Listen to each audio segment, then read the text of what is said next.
Listo. Bueno, el único anuncio que tenemos es que este sábado las mujeres, todas las mujeres de nuestra iglesia, son bienvenidas a las 5 de la tarde para compartir ese discipulado que es para ustedes, para las mujeres desde 12 a 105. ¿Listo? 106, ¿no? De 12 a 105 años. Bien, vamos a continuar estudiando Primera de Pedro, capítulo 4, y vamos a hablar acerca de llamado a la fidelidad, parte 2. Listo, voy a leer los varios versículos de Primera de Pedro, capítulo 4. Mientras usted lo encuentra,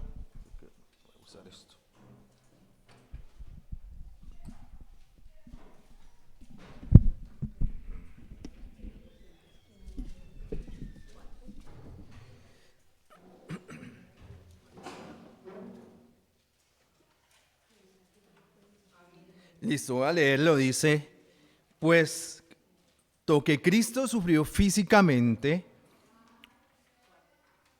entonces prepárense para luchar armándose con la misma actitud que tuvo Él.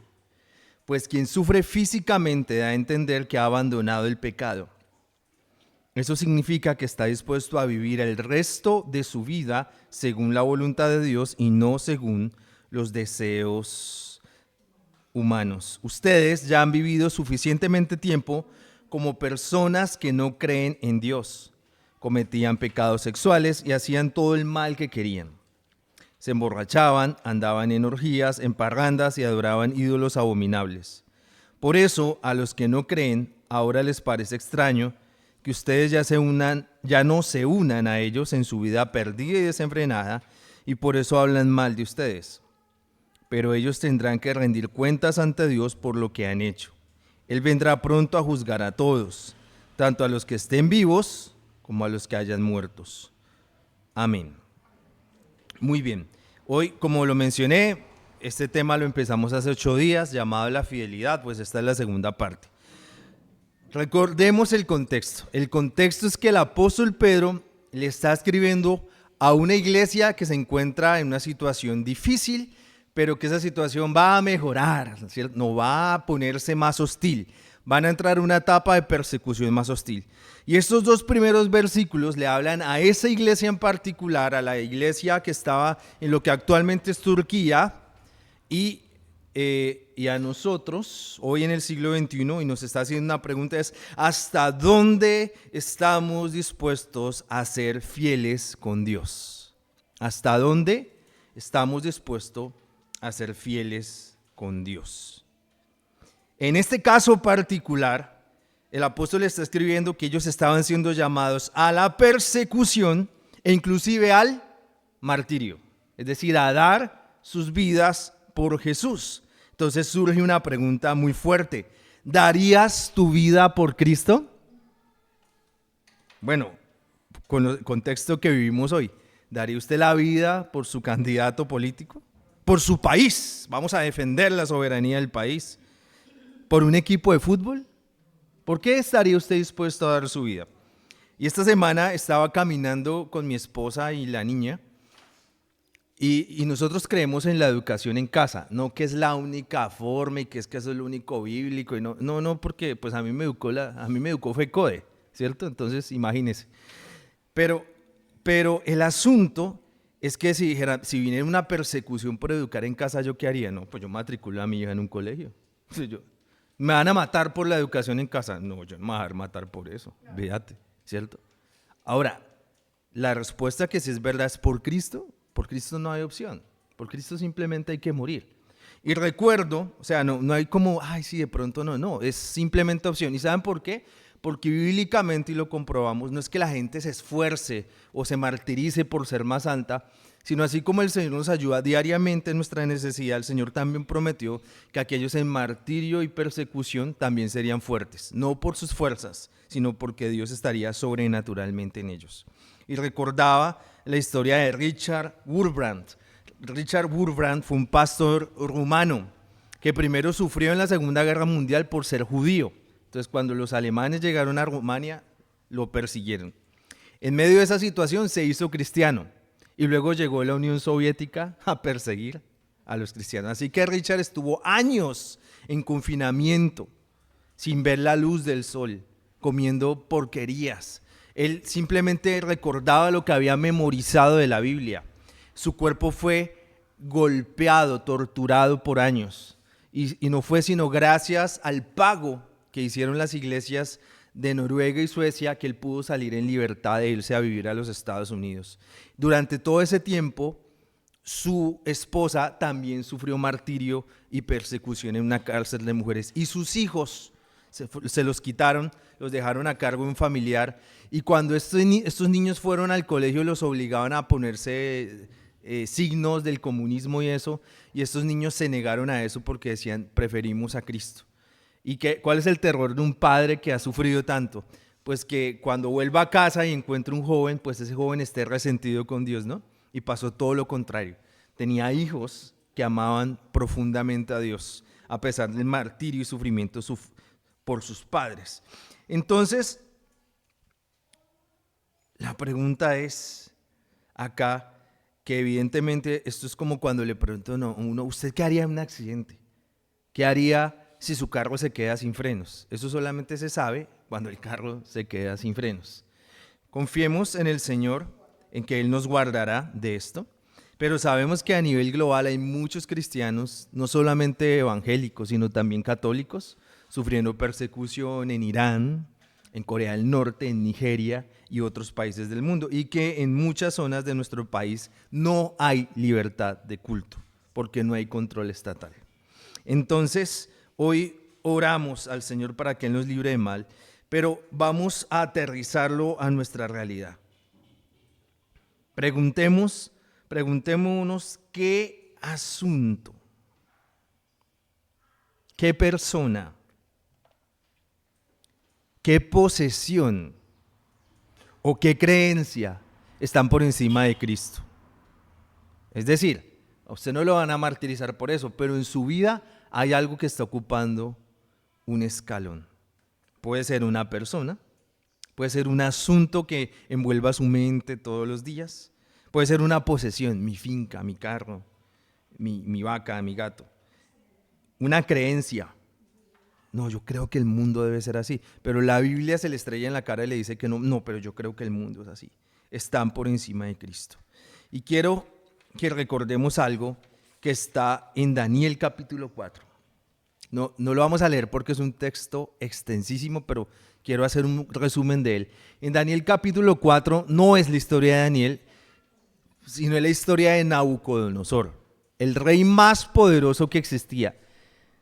O sea, que Trump, que Putin, que nada de eso, que Chipín, nada de eso. O sea, era Nabucodonosor el más, ¿sí? Y Nabucodonosor tiene un sueño donde ve un árbol gigantesco donde se refugian todos los animales del mundo y ese árbol da frutos y tal. Y él dice, no entiendo qué es el sueño, y luego viene un ángel y derriba el árbol. Entonces el profeta Daniel le dice, mire, voy a interpretar este sueño y ojalá esto le pase a sus enemigos, no a usted. ¿Pero qué significa? Que usted gobierna y que es el más de los máses porque Dios lo ha querido. ¿Listo? Quien gobierna es porque Dios lo decidió. Dice, y no solamente lo puso a gobernar, sino que usted trajo un orden al mundo entero, económico, social, etc. Pero si usted no reconoce quién es el soberano, usted va a ser humillado durante 7 años. Y el rey dijo, es que el Espíritu de Dios está sobre ti. Como cuando la gente que no ama a Dios halaga a los cristianos. Qué oración tan bonita, muchas gracias, pero no hay arrepentimiento, ni transformación, ni cambio. Y unos días después, la Biblia dice que este rey estaba en su terraza, y ustedes recuerdan, las terrazas babilónicas son una de las maravillas antiguas, observando su gran ciudad, y dice, es que esto es mío, y en ese momento el Señor lo humilla, y hace que este hombre quede en una locura total. Tanto así, que lo tiran como en una especie de patio, le crece el pelo como oveja, dice, sus uñas son gigantescas, y se la pasa tomando agua y comiendo hierba como una bestia. Y 7 años después, por la misericordia de Dios, su juicio es restaurado y vuelve a reinar, dice la Escritura, con más poder y autoridad que antes. Entonces, ¿cuál puede ser esa Babilonia que esté en nuestros corazones? Voy a hablar primero de 3 Babilonias que pueden estar en nosotros como creyentes y luego de 3 Babilonias que están en todos los seres humanos. La primera Babilonia que puede estar en los creyentes es el conocimiento bíblico y teológico. Como yo ahora sé, como yo ya me sé el catecismo mayor o el menor, ¿sí? No, yo ahora hice 3 años de teología con los presbiterianos. No, yo soy egresado del Seminario Bíblico de Colombia. Bueno, cualquier orgullo o una persona de a pie que dice, no, es que yo ya he leído mucho, ya me vi todos los videos de Bible Project, lo que sea. Es que, mejor dicho, el pastor puso leer el Nuevo Testamento y yo ya leí todo, hasta la Biblia, hasta los deuterocanónicos, ¿listo? Pero eso que es bueno se puede convertir en Babilonia cuando empiezas a menospreciar a tus hermanos en Cristo. Ahora, es verdad que la iglesia del Señor, lastimosamente en el siglo presente, pues abundan los falsos profetas, hay eventos realmente horripilantes, hay asuntos que le faltan el respeto a Dios y es una demostración de una iglesia que ha fallado a su llamado y simplemente está tras las culturas y las riquezas de este mundo. Pero esto no puede ser un impedimento para tener unidad con otros creyentes. Yo como pastor no estoy aislado. Me reúno cada cierto número de semanas con otros pastores. Y en esa asamblea de pastores yo he podido manifestar abiertamente, no estoy de acuerdo con esto. Creo que no es bíblico. Por lo tanto, no los voy a apoyar en esto. Y ya. No hay peleas, no hay odios, no hay una guerra y seguimos hablándonos y seguimos apoyándonos.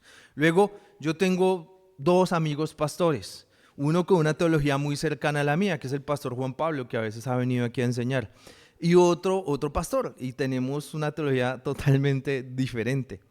Pero eso no me impide valorar a este hombre, eso no me impide compartir con este hombre y recibir de lo que Dios me ha impulsado a él.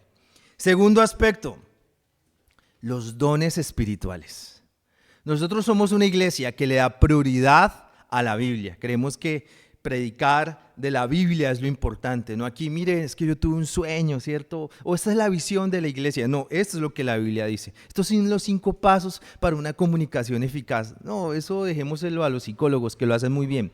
Nuestro trabajo aquí es comunicar la palabra de Dios. Entonces, un segundo Babilonia pueden ser los dones espirituales. ¿Por qué? Y me voy a poner a mí como ejemplo. Resulta que yo como pastor estoy tratando de discernir un asunto y estoy muy preocupado por un asunto. Pero de repente viene un hermano o una hermana de otra iglesia y me trae una palabra profética que es exactamente lo que yo necesitaba en ese momento. Por más fundamentación bíblica, seminario presbiteriano, lo que sea que yo tenga, ¿qué hace nuestro corazón? Pues tiende hacia, tenemos una respuesta rápida. Por eso las iglesias de falsa profecía, donde la gente hace fila para recibir profecías, sus asistencias aumentan, porque pues que a uno le digan el futuro es muy rico. O sea, no se imaginan ustedes cada mañana una app, profeta app, ¿cierto? Usted la abre y le dice, listo, Dianita, haz esto, aplica, no, perfecto, ¿sí o no?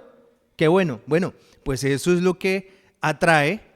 Y aunque inicialmente pudo ser una palabra de parte de Dios, luego se vuelve una manipulación. ¿Y cuándo es manipulación? Cuando dependemos de alguien para hacer algo. No, yo no hago ese negocio hasta que el pastor me avise. Yo no hago esto hasta que esa hermana que si ora me diga, ore por mí. Los dones espirituales se pueden volver una Babilonia de manipulación. Por eso creemos que los dones espirituales se mueven en esta comunidad, pero en orden bíblico. Y además, ¿se mueven en quién? Cualquiera. Por eso es raro que yo ore por alguien, es muy raro. O sea, yo trato de no orar porque estoy en contra de la cultura de que es el pastor el que tiene que orar. Más bien me siento a ver cómo Dios actúa en medio de ustedes. Y por último, una Babilonia que es algo positivo y que nos puede pasar a los creyentes, tiene 2 vías, es mi familia y mis cambios. ¿Cómo así? A veces la gente, al recibir la obra del Señor a través del Evangelio, ven sus vidas cambiadas, ven sus vidas transformadas y eso se vuelve el centro de su vida. No, es que esos cambios que Dios hizo en mí, esos cambios que Dios hizo en mi familia, y aunque eso es verdad, no es el centro de tu vida. El centro de tu vida es Cristo, es el Evangelio, es lo que Dios está haciendo. Y de forma paralela también se puede volver un ídolo cuando decimos, es que yo no he cambiado lo suficiente, es que mi familia no ha cambiado lo suficiente. Y recuerden que la Biblia dice que ¿quién es el acusador? ¿El pastor? No, Satanás es el acusador. Así que no recibas esa acusación. Dios sí está obrando en nuestras vidas, solo que muchas de las cosas que están pasando en nuestras vidas deben tomar tiempo. ¿Deben tomar qué? Tiempo. Entonces, en conclusión, los creyentes, como Nabucodonosor, podemos tener 3 cosas buenas que se nos pueden volver ídolos: el conocimiento bíblico y teológico, los dones espirituales y la familia y mis cambios. Ya sea en una dirección de que, no, yo solamente veo mi familia y mis cambios, qué bendición. Claro, celébralo, pero ten presente que no eres perfecto, ten presente que el centro es Cristo y la cruz, no tu familia y tus cambios. Y por el otro lado paralelo también es la obsesión de cambiar ya cuando todo es un proceso. Ahora, como seres humanos en general, no solamente cristianos, en general, hay 3 ídolos que podemos tener. El primero de ellos es, no hay menores de edad, gracias, la sexualidad, ¿sí? ¿Cómo se administra la sexualidad? Pues la Biblia es muy clara. La sexualidad se ejerce y se practica entre hombre y mujer dentro de un matrimonio. Cualquier cosa fuera de ello es pecado. ¿Listo? Se finí. No hay discusión. Y también puede ser que alguien diga, no, yo soy muy mayor. No, la Biblia se cumple desde que nacemos hasta que morimos. Ahora, ¿qué es lo interesante de la sexualidad? Que nadie lo sabe. Es secreta. Pero a la vez que es secreta, debe ser rendida totalmente a Dios. Segundo aspecto, el tiempo. La gran mentira de nuestros tiempos. Yo soy el dueño de mi tiempo. ¿Cierto? Entonces, pues cuando uno es empleado, no mucho, ¿no? Porque tiene que cumplir un horario. Y los que son independientes que están aquí saben que es más difícil aún, ¿cierto? El que es independiente ahora tiene más responsabilidad porque el empleado se va, pero el que es independiente tiene que seguir, cierra el negocio, está pensando en inventarios, los que tienen que pagar nómina, en pagar nóminas, en hacer negociaciones. Entonces, ser independiente también es complicado. Y alguien diría, no, pero yo ahora paso mucho tiempo en mi casa. ¿En serio? Así uno no tenga un empleo fijo, a uno se le va el día en la casa, ¿cierto? No pagué esto, no hice esto.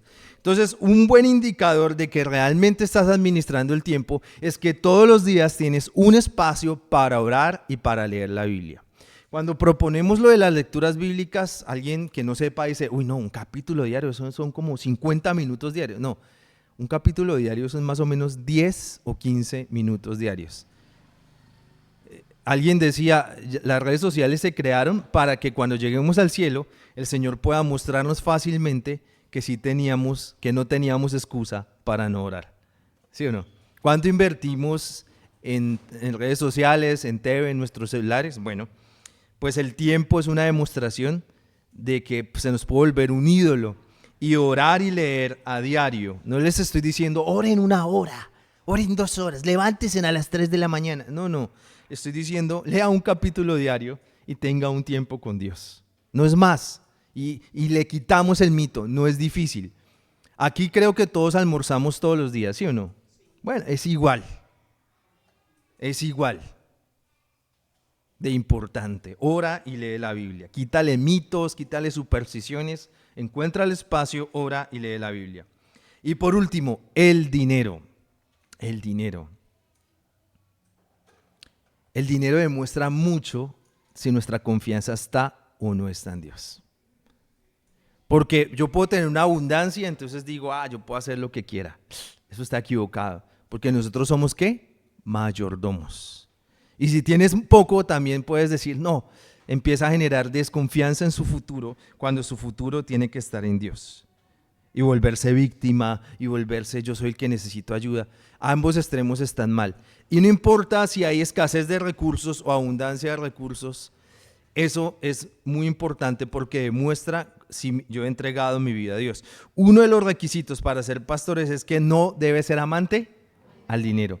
Pero a veces yo comparto con personas y yo digo, vea, este hombre es talentoso, este hombre puede predicar la palabra, tiene un carisma, pero este hombre no es para el ministerio. Porque veo en su corazón una atracción muy fuerte hacia el dinero. Y eso no lo puede tener un pastor. Un pastor que ama el dinero difícilmente podrá hacer bien su ministerio. Vamos a continuar versículos 3 y 4 de Primera de Pedro capítulo 4. Ustedes ya han vivido suficiente tiempo como personas que no creen en Dios. Cometían pecados sexuales y hacían todo el mal que querían. Se emborrachaban y andaban en orgías, en parrandas y adoraban ídolos abominables. Por eso, a los que no creen ahora les parece extraño que ustedes ya no se unan a ellos en su vida perdida y desenfrenada, y por eso ellos hablan mal de ustedes. Miren que, aunque estamos hablando de persecución y que estos cristianos corrían riesgo en sus vidas, ¿qué dice la Escritura? Un claro llamado a la diferencia. Diferencia la palabra moderna o ser diferentes a lo que es santidad. Santidad. Mira, no importa en lo que estés, en algún momento vas a chocar con los valores de este mundo, ¿sí? Criando hijos, teniendo un matrimonio saludable, siendo abuelos, no importa, por más querendón que seas, va a haber un momento que algo te va a chocar y vas a tener que decir, eso no es bueno, o la Biblia dice. Y ahí es cuando entra Netflix y dice que nosotros los cristianos somos los malos, ¿cierto? No, hay cosas que no son. Tú no puedes obligar a los demás. No, pongamos un presidente y los obliga a todos a ser cristianos. Eso es estúpido. Ya lo hizo Constantino y miren en lo que formó. Entonces, ¿qué es lo que tenemos que hacer? Simplemente ser claros con las personas. Que no se sorprendan de que seamos cristianos, sino ser claros que seamos cristianos. Y que cuando algo no es, no es. Cuando son esos chistes de doble sentido. Hoy en día que está saliendo todo esto del abuso de los grandes periodistas a sus compañeras. ¿Y ustedes creen que eso fue ayer?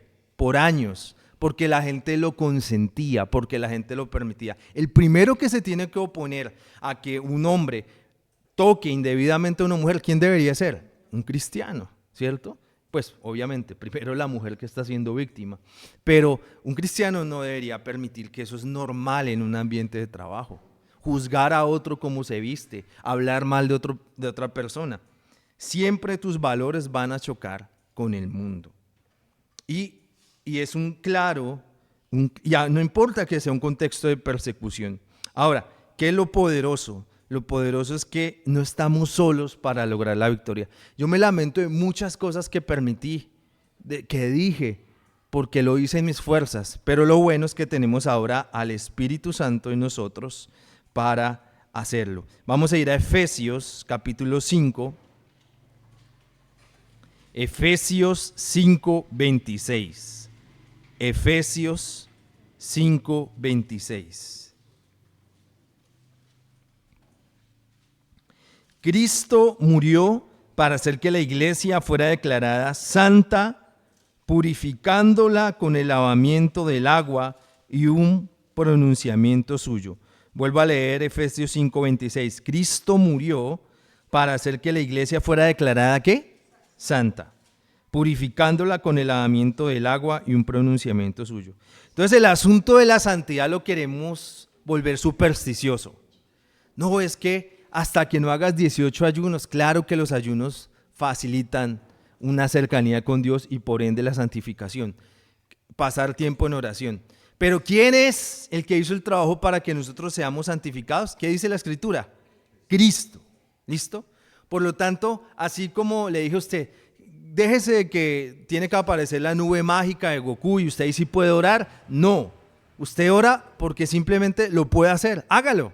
¿Listo? ¿Usted almuerza, ¿listo? Entonces ore, no necesita nada más, no necesita tener ganas. Asimismo la santidad la volvemos como algo extraño, que solamente Dios puede. No, mira, Cristo ya murió para que tú y yo seamos santos, creamos. Y usted dice, pero yo me conozco, claro, yo también me conozco. Pero sé, como dice Eclesiastés, que es mejor perro vivo que león muerto. Mientras haya vida, hay esperanza, querida y querido hermano. Entonces, ánimo, Crea simplemente lo que la Biblia dice. Y vamos a avanzar unas páginas adelante a 2 de Tesalonicenses, capítulo 2, versículo 13. ¿Usted qué piensa que tanto tiene que esforzarse por su salvación? 2 de Tesalonicenses 2:13 dice: pero nosotros siempre damos gracias a Dios por ustedes, hermanos amados, en el Señor. Esté bien que demos gracias porque Dios los eligió para ser los primeros en ser salvos. El Espíritu por la fe que ustedes tienen en la verdad, y así reciben la salvación. A través de la buena noticia que les hemos enseñado, Dios los ha llamado para la salvación, para que compartan la gloria de nuestro Señor Jesucristo. Así que, hermanos, sigan firmes y crean en las enseñanzas que les hemos dado, en lo que escucharon de nosotros y en lo que les hemos escrito por carta. Dios nuestro Padre nos amó y con su generoso amor nos dio consuelo eterno y una esperanza firme. Que Él y nuestro Señor Jesucristo mismo les den mucho ánimo y los fortalezcan en todo lo bueno que digan o hagan. Muy bien, ¿de quién depende su salvación? ¿De quién depende su santificación? Aquí lo dice la Escritura. Así que tenga fe y agárrese. ¿Listo? Tenga fe, que el reino avanza. Y usted tiene que sostenerse en el Señor y crear, a pesar de sus defectos, a pesar de sus luchas. Usted dice, venga, pero listo, yo estoy luchando con esto. Pero la Biblia dice que Dios me salvó, así que yo tengo esperanza. La Biblia dice que el Espíritu nos purifica.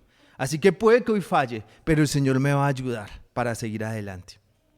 Es diferente a decir, bueno, por favor, sean más santos, lo necesito que se esfuercen por ser santos.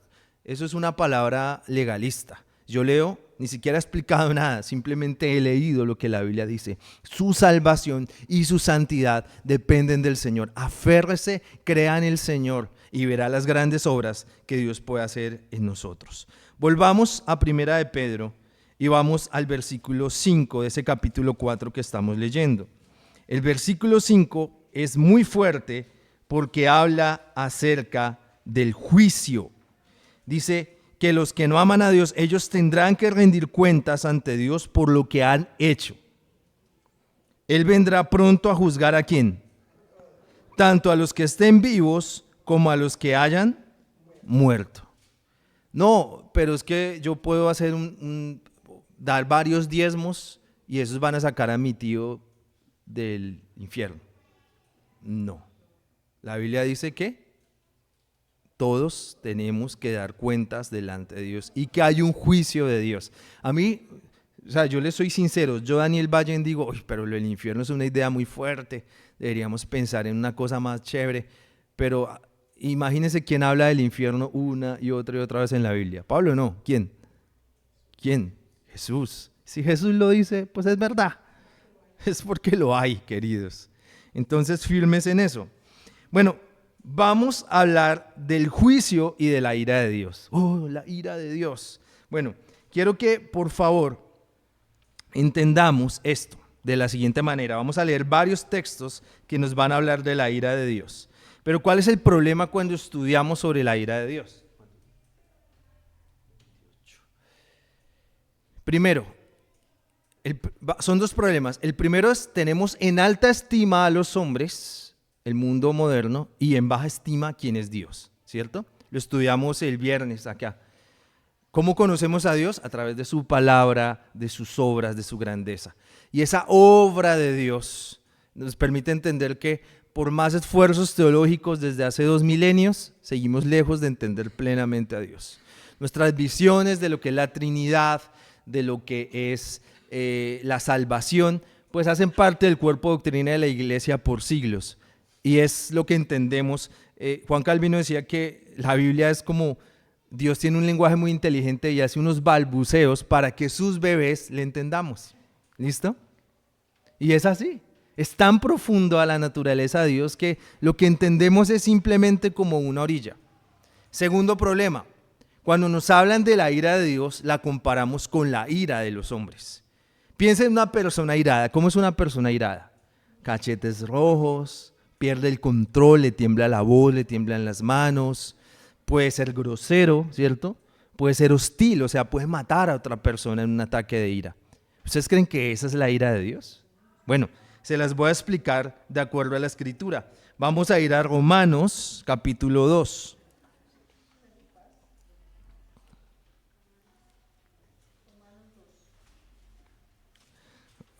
Romanos 2, versículo 13. Romanos 2, 13. Romanos 2, 13 dice: Dios dará su aprobación a los que le obedecen.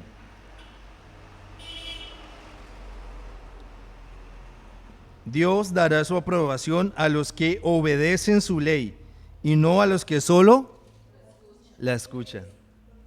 Versículo 14. Los que no son judíos no conocen la ley, pero cuando ellos por instinto hacen lo que ordena la ley, aún sin conocerla, entonces ellos son su propia ley. Demuestran que en su mente está escrito lo que está bien y lo que está mal, así como dice la ley, y su conocimiento les sirve de testigo. Sus razonamientos los condenan o los defienden, porque cuando hacen lo malo tienen remordimientos, y cuando hacen el bien saben lo que hacen bien y no se sienten culpables.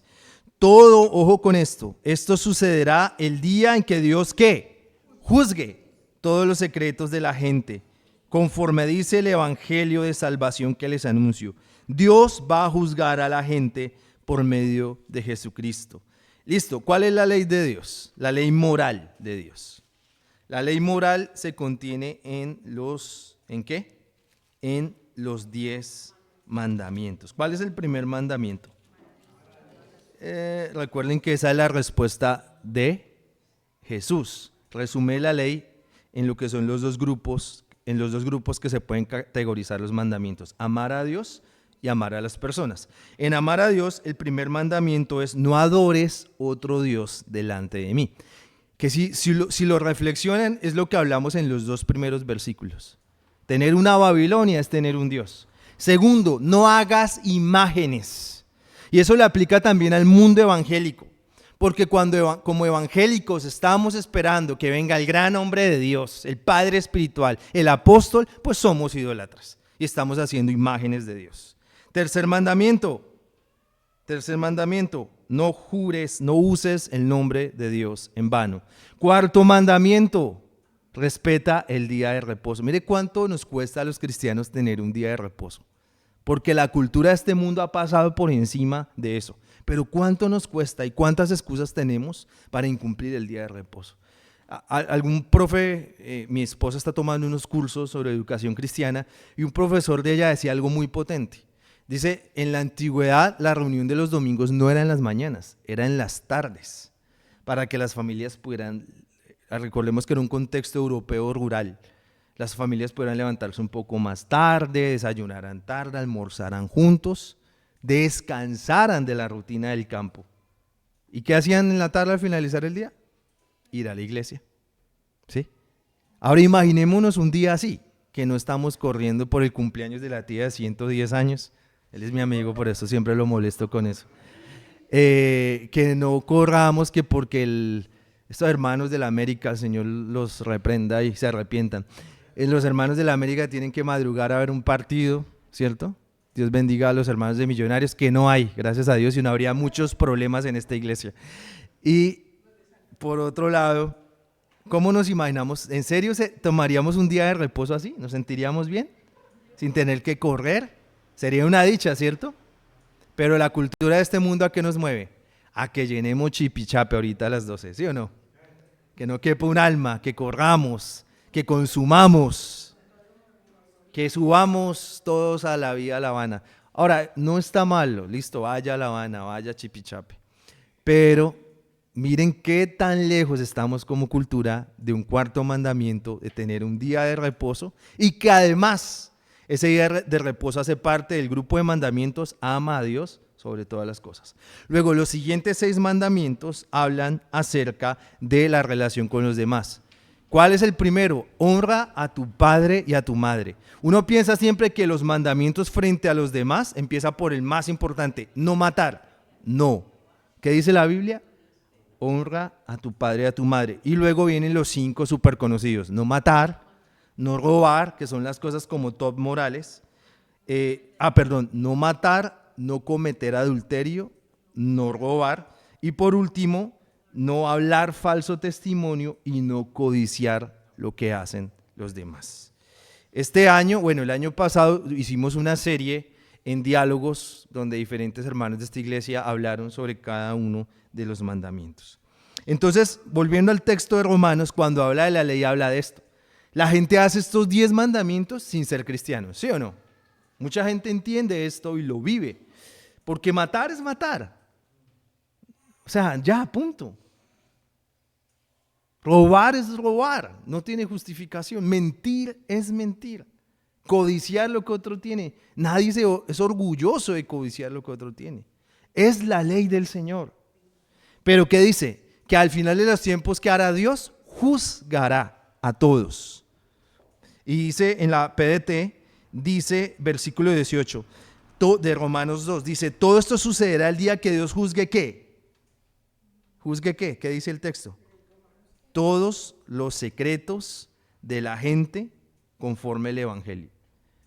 Dios, ¿y cómo podemos ser libres de ese juicio? La única forma es ser salvos por Jesús, porque al ser salvos por Cristo, ya el Señor no nos mira a nosotros, sino mira a Cristo, que murió por nuestros pecados. Vamos a avanzar a Primera de Tesalonicenses, los que están en PDT, es la página 1326. Primera de Tesalonicenses 1:10 dice, ustedes comenzaron a esperar la llegada del Hijo de Dios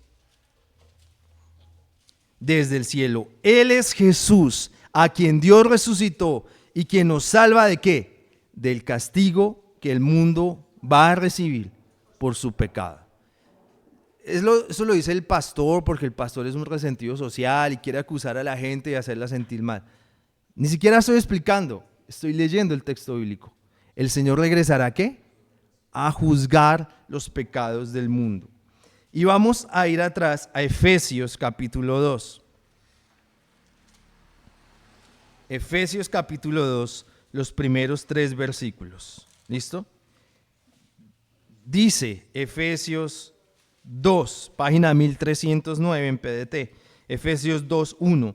Hace tiempo ustedes estaban espiritualmente muertos a causa de sus pecados y sus ofensas contra Dios. Antes vivían en pecado, igual que todo el mundo, y se dejaban guiar por el que gobierna las fuerzas de maldad que está en el aire y que todavía actúa por medio de los que desobedecen a Dios. Todos nosotros vivíamos así antes. Nuestra forma de vida era complacer los deseos perversos de nuestra naturaleza carnal. Hacíamos cualquier cosa que la naturaleza carnal deseara y que la mente pudiera imaginar, tal como los demás. Lea esto, por favor. Merecíamos que Dios nos castigara con su ira, con su enojo. Entonces vamos a ser claros. Cuando hablamos de la ira de Dios, no estamos hablando del tipo que le rayaron el carro y sale echando babasa y quiere golpear al tipo que le golpeó el carro. Esa no es la ira de Dios. Cuando hablamos de la ira de Dios, es que Dios es bueno, es justo, es santo, es perfecto. Y cualquiera de nuestros pecados, por pequeño que sea, merece ser castigado. Así que no importa si eres una persona muy buena y tratas de cumplir los 10 mandamientos, siempre vamos a hacer algo que ofenda la santidad de Dios. Por lo tanto, Dios en su justicia debe castigar ese pecado. Mi pecado, su pecado, el pecado de toda la humanidad. Ahora, ¿cuál es la buena noticia? Sigamos ahí en Efesios capítulo 2, pero ahora leamos los versículos 4 y 5. Pero la compasión de Dios es muy grande. ¿Y Él nos amó con qué? Qué maravillosa traducción. Con un inmenso amor. Estábamos muertos espiritualmente a causa de nuestras ofensas contra Dios, pero Él nos dio vida al unirnos con Jesucristo. Fíjense, ustedes fueron salvos solo gracias a la generosidad de Dios. Que vale la pena leerlo otra vez, ¿cierto? Leámoslo otra vez. Dice, pero la compasión de Dios es muy grande y Él nos amó con un inmenso amor. Estábamos muertos espiritualmente a causa de nuestras ofensas contra Dios, pero Él nos dio vida al unirnos con Jesucristo. Fíjense, ustedes fueron salvos solo gracias a la generosidad de Dios. Claro que es la ira de Dios, no es el tipo de barba enojado, es el fruto natural de un Dios justo frente al pecado. Pero salvo, ¿cuál es la respuesta y cuál es la buena noticia? Usted y yo somos salvos por la generosidad de Dios. Entonces puede que en nuestras vidas nos falten recursos. Puede que en nuestras vidas llegue la enfermedad. Puede que en nuestras vidas tengamos un asunto que nos haga estar tristes. Pero esto, ¿qué lo resuelve? Lo resuelve todo. Y nos da esperanza en medio del dolor. Lo cantamos, ¿no? Señor, mi redentor y roca, mi refugio en densa oscuridad, mi esperanza en medio del dolor. El evangelio es la buena noticia que necesitamos. Dios sanó a John en la mañana sin que nadie le impusiera manos. Pero otras personas pueden seguir enfermas. Pero aún en su enfermedad, su confianza está puesta en Jesús. Hay familias con matrimonios sanos, florecientes, pero hay otras familias que tienen dificultades o personas en esta iglesia que son divorciadas, pero aún en medio de esa dificultad, el evangelio es nuestra esperanza. La buena noticia es nuestra esperanza. Vamos a volver a Primera de Pedro, capítulo 4, para terminar de estudiar ese texto, o al menos esa primera parte. Primera de Pedro, capítulo 4. Y vamos a continuar con el capítulo 6, versículo 6.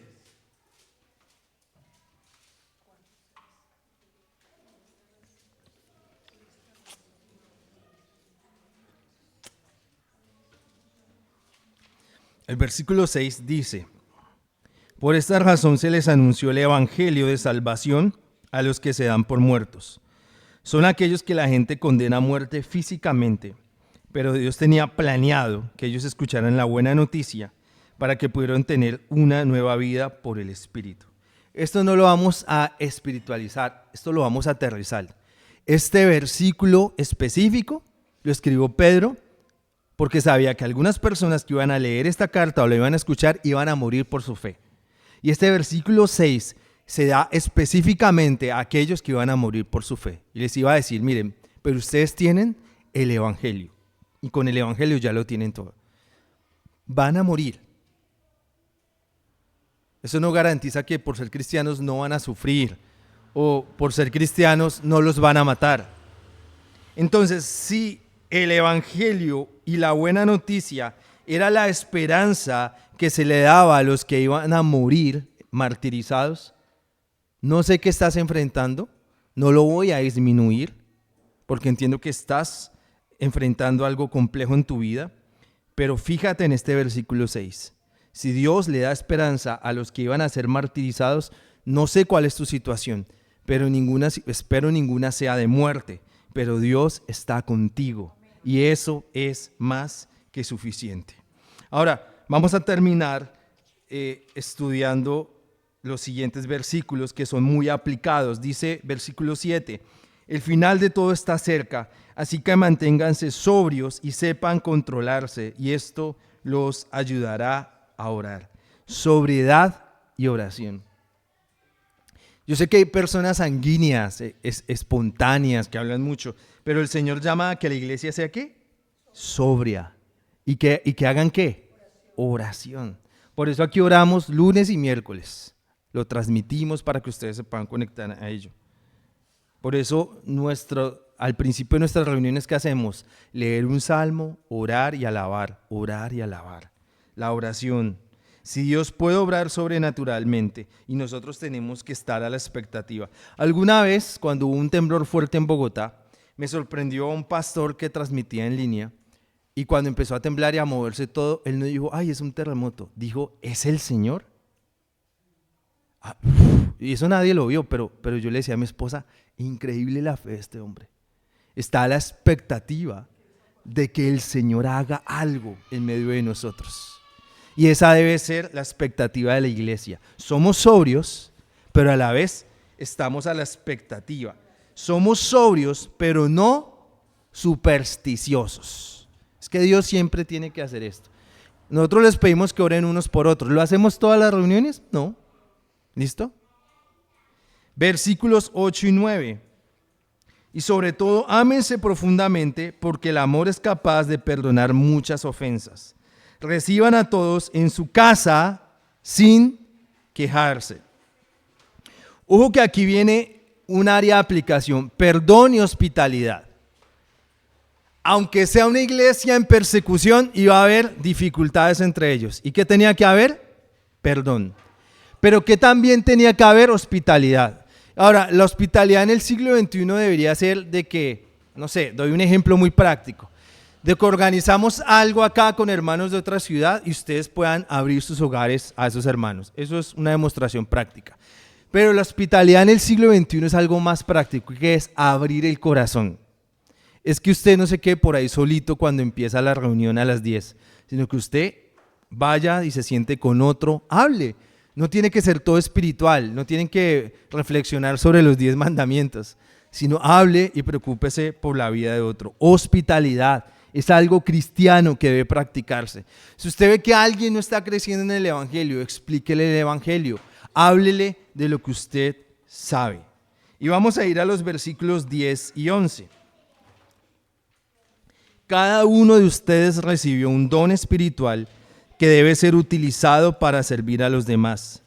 Así serán buenos administradores del generoso amor que Dios les ha dado en tantas formas. El que hable de acuerdo con las palabras de Dios. El que sirva con el poder que Dios da. Que todo lo que hagan sea para alabar a Dios por medio de Jesucristo, a quien pertenecen el poder y la gloria para siempre, así sea. ¿Para qué son los dones espirituales? Servir a los demás. Por eso en nuestras reuniones de mujeres, Beatriz ha enseñado, luego va a enseñar, creo que Patricia es la próxima, y así, todas pueden servir.